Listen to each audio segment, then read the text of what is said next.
ला तो भाई पावर स्टार पवन भैया का एक साथ दू गो धमाका। आज एगो इला का मोशन पोस्टर सारे का हम भोजपुरी चैनल से देखनी काशी में शिव शंकर तारा नहीं ओकर मोशन पोस्टर आ गइल बा। ई गाना बहुत ही माने महंगा बजट के गाना बा जो सारे का हम भोजपुरी से ओकर मोशन पोस्टर का आउट कर दो 1 घंटा पहले। आप लोग हम बताते नहीं गाना आई तो भाई ऐसा रिकॉर्ड बना दो। हालांकि पवन सिंह का गाना बनबे करी एगो बात बा ना आवे अब जानता रखा कोई बा एगो टी सीरीज हम भोजपुरी से मोशन पे एगो पोस्टर आउट करी भोला जी के टोला एक साथ दू गो माने गाना ना होत रहा 8 दिन से ये कहत रहे पवन सिंह गाना नहीं होत तो अब दू एगो मोशन पोस्टर एगो पोस्टर का आउट कर दो माने टी सीरीज हमार भोजपुरी से भोला जी के टोला ई एगो देख लो सारे हम भोजपुरी से मोशन पोस्टर का आउट करी बा अभी जस्ट 1 घंटा पहले और एगो जते 18 मिनट सेकंड के मोशन पोस्टर आई वीडियो चल गई बा पे मोशन पोस्टर उम्मीद बा कि हमारा बुझाता कल टीजरो भाई तो भाई गाना का एगो रिकॉर्ड इतिहास में एगो रिकॉर्ड बन जाएगा चाहिए। बहुत दिनों के बाद सारे का हम भोजपुरी से गाना आ रहा है। एक बात और बोलना चाहेंगे पवन सिंह के टीम की तरफ से बहुत गलत किया था बड़ी लापरवाही होला काहे कि गाना पता चलल के 8 दिन तक पवन सिंह गाना नहीं खेल एको ना पब्लिक माने पूरा बकराई बन भैया गाना निकाल सब सिंगर गाना होता था कहा था भाई लो अब 3 गो चैनल से के एगो टेलर एगो टीजर आई एगो मोशन पोस्टर आई एगो पोस्टर आई ई कौन भैया ये पब्लिक दिखाता या तो तुम टी सीरीज हम भोजपुरी से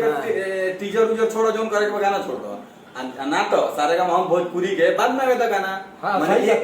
ये गाना के लोग कहीं नो का फ्लॉप हो गई तो काहे ना ई चाल तू लोग खुद कर ले इनका टीम वाला मैनेज ना कर पावलन ठीक बाबू तो टीम से कोई मतलब ना रहला चैनल वाला गाना दे जाला तो पवन सिंह के टीम के प्रमोट करे के चाहिए नु पोस्टर के हाई पे शेयर करे के चाहिए नु भैया जानला ना जे जतने ऊपर आला ओकरे ओतने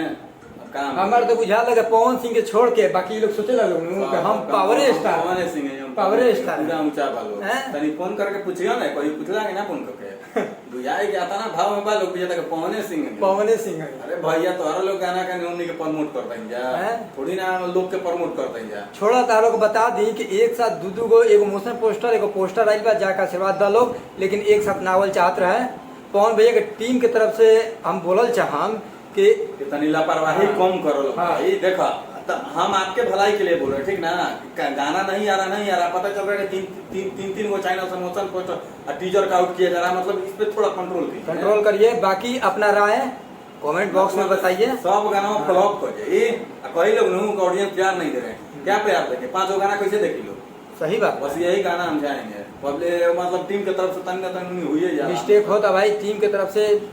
कभी ना कभी का हमेशा मिस्टेक होला वो पवन सिंह हम आउ कोनो गायक के नहीं रख ले ना सही बात है।